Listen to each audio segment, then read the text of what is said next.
وإذ قال إبراهيم لأبيه آزر أتتخذ أصناما آلهة إني أراك وقومك في ضلال مبين. الحمد لله رب العالمين، وصلى الله وسلم وبارك على عبده ورسوله محمد وعلى آله وأصحابه أجمعين. أما بعد، ما صلفنا وسامنت تمرت لاي يا مصافو الزجاج بجمرنا ومعرف لاي ياسكمتوتن يا حسين بن عبد الرحمن رجم حديث يداسس النبرة كاكم نبت إن شاء الله يمن كتل هنا المالثنا. بسم الله والحمد لله والصلاة والسلام على رسول الله وعلى آله صلى الله عليه وسلم.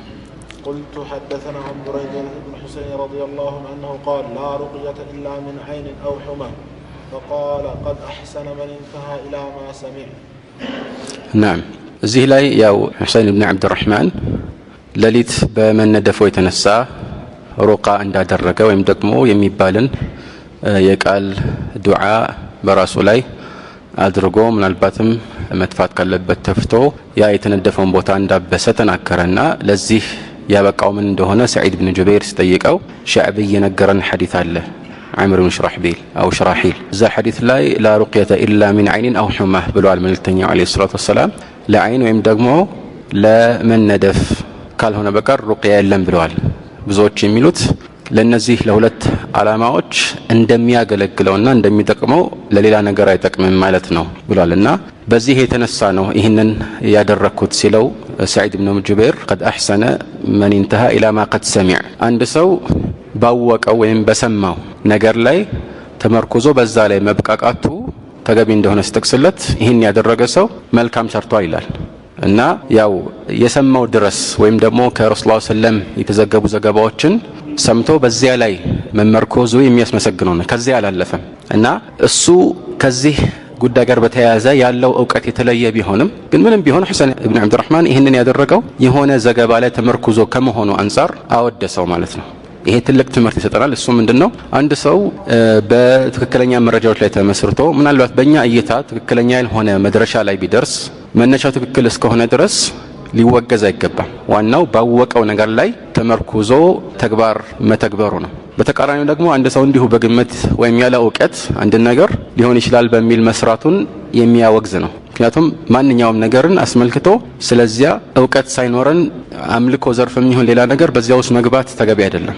ምናልባት ልናጠፋ እንችላለን። ነገር ግን በሁለቱ መካከል ያለውን ውይይት ስንመለከት ሁሉ ጊዜ የዕልም ውይይት ነው። ምንድነው ለዚህ ያበቃ ሲለው በሰነድ ከላይ የነገረን ሐዲስ ነው እንዲህ ነው በቃ ይሄ ነው ዒልም የሚባለው ማለት ነው። العلم ما كان فيه قال حدثنا سوى ذاك وسواس الشياطين እንደሚሉት الشافعي ማለት ነው። نعم. ولكن حدثنا ابن عباس رضي الله عنه عن النبي صلى الله عليه وسلم قال ነገር ግን እኔ ማቀው ያው ማለት ነው ሰዒድ ኢብኑ ጁበይር አብዱላህ ኢብኑ አባስ የነገረን ሐዲስ ነው። ስለዚህ ወላኪን የሚለው ኢስቲድራክን ያሳያል። ካለፈው ንግግር በሆነ መልኩ ለየት የሚል ማስረጃ ሊያቀርብለት እንደሆነ ያመለክታል ማለት ነው። እና ወላኪን حدثنا ابن عباس ይላል አብዱላህ ኢብኑ አባስ ማለት ነው። ሰሐቢዩ ታላቁ የረሱላህ ሰለላሁ ዐለይሂ ያጎት ልጅ ሆነው ሰሐቢዩ ረሱላህ ሰለላሁ ዱዓ ያደረጉለት ትልቁ የዕልም ቋት የሆነው ይህ ሰሐቢ የነገረን ሐዲስ አለ ብሎ ሊነግረው ነው ማለት ነው። እና ወላኪን حدثنا ابن عباس عن رسول الله صلى الله عليه وسلم. نعم. قال عرضت علي الامم እና መልእክተኛው عليه الصلاه والسلام ያው የተናገሩትን ሐዲስ ኢብኑ አባስ ያስተላልፍ ምን ይላል? መልእክተኛው عليه الصلاه والسلام እንዲህ አሉ عرضت علي الامم ህዝቦች በአጠቃላይ ለኔ ቀርበው ታዩኝ ማለት አላህ አቀረበልኝ ማለት ነው። እና ይህ የሆነው አንዳንዶች እንደሚሉት في ليله المعراج ነው። መልእክተኛው عليه الصلاه والسلام አላህ Subhanahu Wa Ta'ala ወደ ሰማይ እንዲያርጉ ባልደረገበት ሌሊት የታያቸው ነገር ነው ይላሉ። ይሄን አስመልክቶ አንዳንዶች ይሄ የሚያሳየው ያው المعراج ምናልባት በተደጋጋሚ መከሰቱ ሊሆን ይችላል። ምክንያቱም አንዳንድ ዘገባዎች ላይ ያልተጠቀሰው ሌላ ቦታ ላይ ተጠቅሷል ይላሉ። ግን ይሄ የሚያስኬድ የደሊል ወይም የመረጃ አቀራረብ አይደለም። ማብራሪያ ብዙ የሚያስፈልገው አይደለም። ግን በጥቅሉ እንደዚያ ተብሏል፣ ሌላም ተብሏል። ያም ሆነ ይህ አላህ Subhanahu Wa Ta'ala ሁሉ ነገር ላይ ቻይ ነውና ለሳቸው አንድ ተአምር አሳያቸው። እሱ ምንድነው? عرضت علي الامم ማለት ከኔ በፊት የነበሩት ነብያት ተከታይ የሆኑት ህዝቦች ቀርበው ታዩኝ ማለት ነው። አላህ ለምሳሌ የከሌ ነብይን ህዝቦች ያመኑለትን ተከታዮችን ያሳያቸዋል፣ የሌላኛውንም ነብይ ተከታዮችን ያሳያቸዋል። እና እነዚህ ናቸው ኡመም የተባሉት። ኡመም ያው ጀምዑ ኡመህ ማለት ነው። ኡመህ የሚለው ብዙ ቁጥር ነው። نعم. فرأيت النبي ومعه الرهط. نعم فرأيت النبي ومعه الرهط እንግዲህ ብዙ ነብያት አሉና ሁሉም ነብያት አላህ Subhanahu Wa Ta'ala ነብይ አድርጎ ቢልካቸውም ግን ህዝቦች ከአላህ ዘንድ የመጣውን መልእክተኛና መልእክት እጃቸውን ሰጥተው ላይቀበሉ ይችላሉ እና አንዳንዶች ብዙ ሰው አምኖላቸዋል አንዳንዶች ደግሞ ትንሽ ሰው አምኖላቸዋል ያኒ ኑህን ብንመለከት 950 ዓመት ዳዕዋ ሲያደርጉ ከርማው ከዛ በኋላ አላህ ምንድነው ያለው ወማ አመነ معه الا قليل ለሱ ያመነለት ወይም ከሱ ጋር ያመነው ትንሽ እንጂ ሌላ አይደለም ይላል እና ይህ ትልቅ ትምህርት ነው እና እዚህም ላይ ምናሉ ፈራአይቱ النبي ومعه الرهط ነብይን አየሁ ከሱ ጋራ ትንሽ ሰዎች ያሉ ማለት ያመኑለት ነው እንግዲህ አሁን ከሱ ጋር ያሉት የሚባሉት አምነው ተቀብለውት ከዛም ያው ከሱ ጋራ አማኝ ሆነው የሚቀሰቀሱ ናቸው እና الرهط የሚለው ቃል በመሰረቱ ከ10 በታች ያለው ሁሉ ሊጠራበት የሚችል ነው ያሉ ዑለማዎች አሉ አንድም ይሁን ሁለት ወይም ከዛ በላይ 10 ድረስ ያለው ረህጥ ይባላል ያሉ አሉ አንዳንዶች ደግሞ አይ ከ3 እስከ 10 ነው ማለት አንድና ሁለት ረህጥ አይባልም ማለታቸው ነው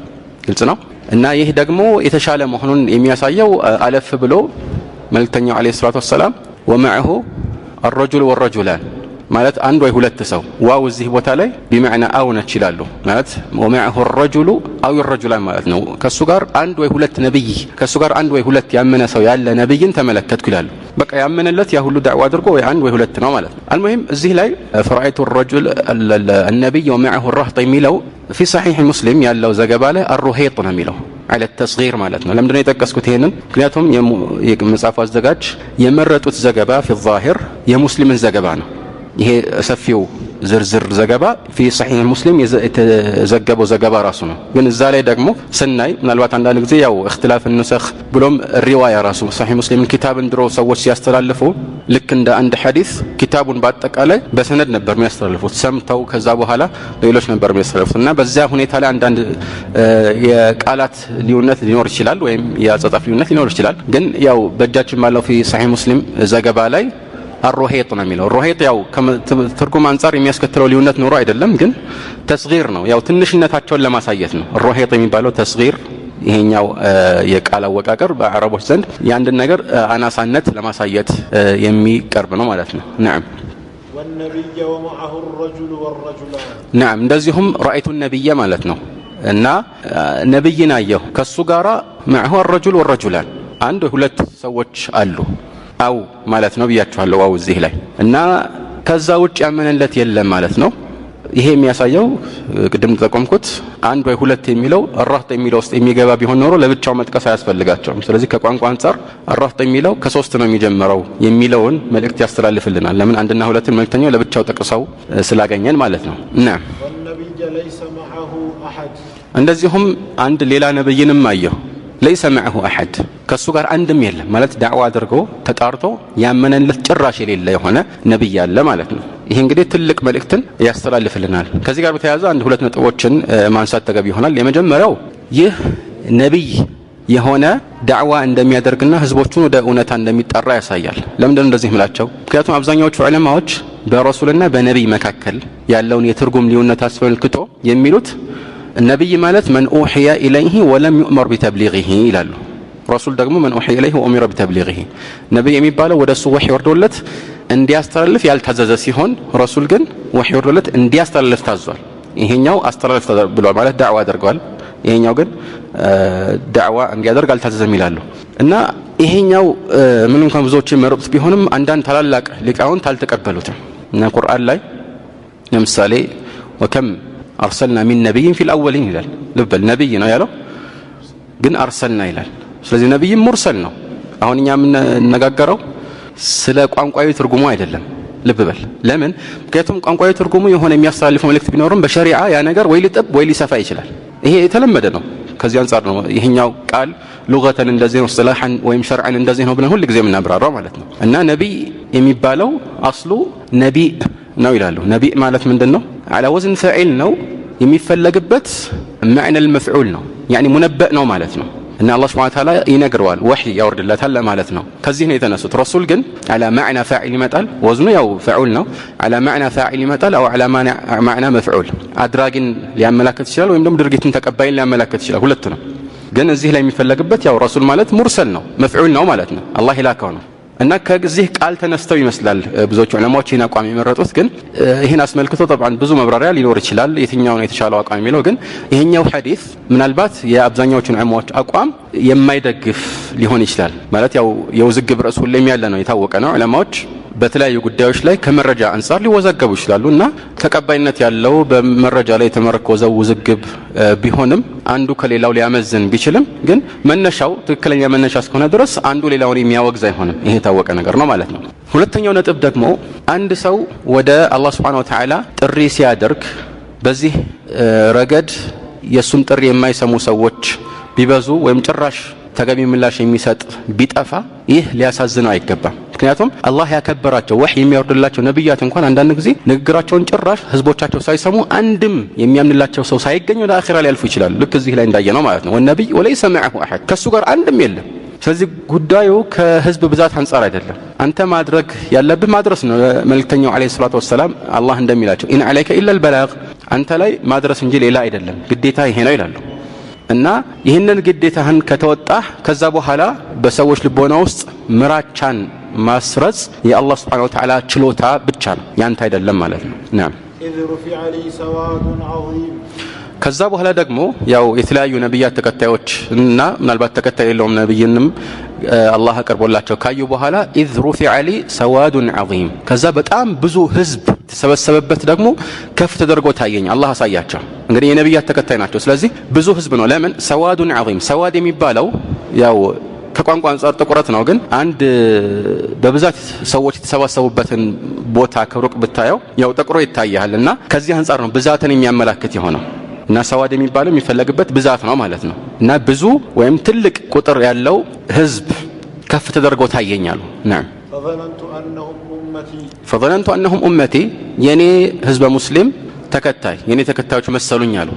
እዚህ ላይ እንዴት መልእክተኛው አለይሂ ሰላቱ ሰላም በዚህ መልኩ ገመቱ? እንዴት አላወቋቸውም? ለምን በሌላ ሐዲስ ላይ መልእክተኛችን አለይሂ ሰላቱ ሰላም የሳቸውን ተከታይ የሆኑትን ህዝበ ሙስሊሞች እንደሚያውቁ ታውቋል። እና ምልክትም አላህ Subhanahu Wa Ta'ala ያደርግላቸዋል። ወራን ሙሐጀሪን ያደርጋቸዋል። ፊታቸው የሚያበራ እጅግራቸው የሚያበራ ያደርግላቸዋል ውዱ በማድረጋቸው የተነሳ ማለት ነው። በዚህ ለያቸዋለሁ ብለዋል መልእክተኛው አለይሂ ሰላቱ ሰላም። ታዲያ እንዴት እዚህ ላይ ለያቸውም ከተባለ አንዳንድ የኢስላም ሊቃውንት منهم الحافظ ابن حجر እንደጠቀሱት ከሩቅ ስላዩአቸው ነው። ህዝብ ባንድ ላይ ጥቅጥቅ ብሎ ተሰብስቦ ከሩቅ ሲታይ በዛ መልኩ መለየት ያስቸግራል። ለዚህ ነው ይላሉ። ናም فقيل لي هذا موسى وقومه እና ምን ተባልኩኝ? فقيل لي እንግዲህ ማን እንዳላቸው አልተጠቀሰም። ግን ምናልባት አብሯቸው ያለ ይሄን የሚያሳያቸው መልአክ ሊሆን ይችላል። هذا موسى وقومه ይህ አሁን የምታየው ሙሳና የእሳቸው ተከታይ የሆኑት ህዝቦች ናቸው፣ የሙሳ ተከታዮች ማለት ነው። ስለዚህ የሙሳ ተከታዮችም ብዙ ናቸው። ይሄ የሚያሳየው አላህ Subhanahu Wa Ta'ala ለሙሳ ያገናጸፋቸውን ደረጃና የሙሳ ተከታይ የሆኑትም ሙስሊሞች እንደዚሁ ያላቸውን ደረጃ ነው ማለት ነው። ናም فنظرت فإذا سواد عظيم እንደገና ተመለከትኩ። فنظرت فإذا سواد عظيم ሌላ በጣም ብዙ የህዝብ ክምችት ተመለከትኩ አሉ። ናም فقيل لي هذه أمتك እና እቺ ያንተ ኡማህ ነች ማለት እነዚህ የተሰበሰቡት ናቸው ያንተ ተከታይ የሆኑት ያንተ አማኞች ህዝቦች ተባሉ። ومعهم 70,000 يدخلون الجنة بغير حساب ولا عذاب نعم ومعهم 70,000 يدخلون الجنة بغير حساب ولا عذاب ከነዚህ በጣም ብዙ ከሆኑት ካንተ ተከታዮች ጋራ ማለት ከነሱ መካከል ማለት ነው ያለምንም የቂያማ ቀን ሂሳብ ምርመራ እና ያለምንም ቅጣት ቀጥታ ጀነት የሚገቡ 70,000 ሰዎች አሉ።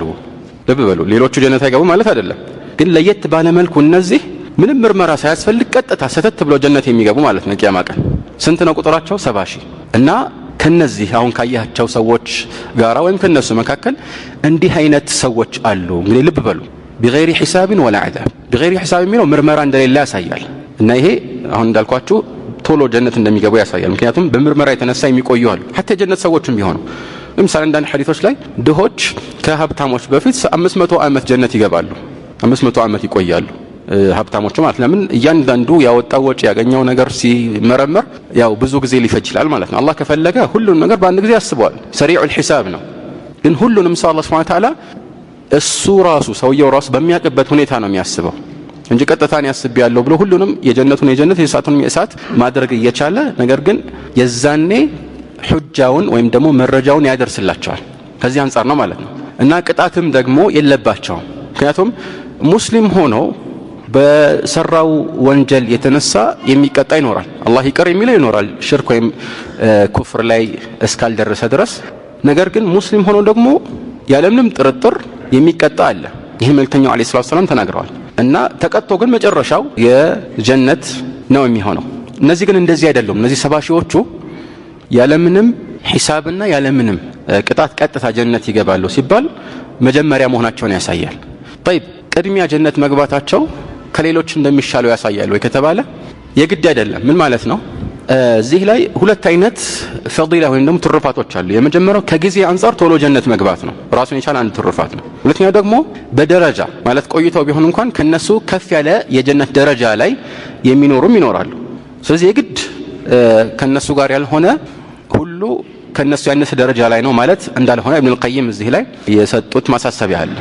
طيب إن كتردان زند وإذ قال إبراهيم لأبيه آزر أتتخذ أصناما آلهة إني أراك وقومك في ضلال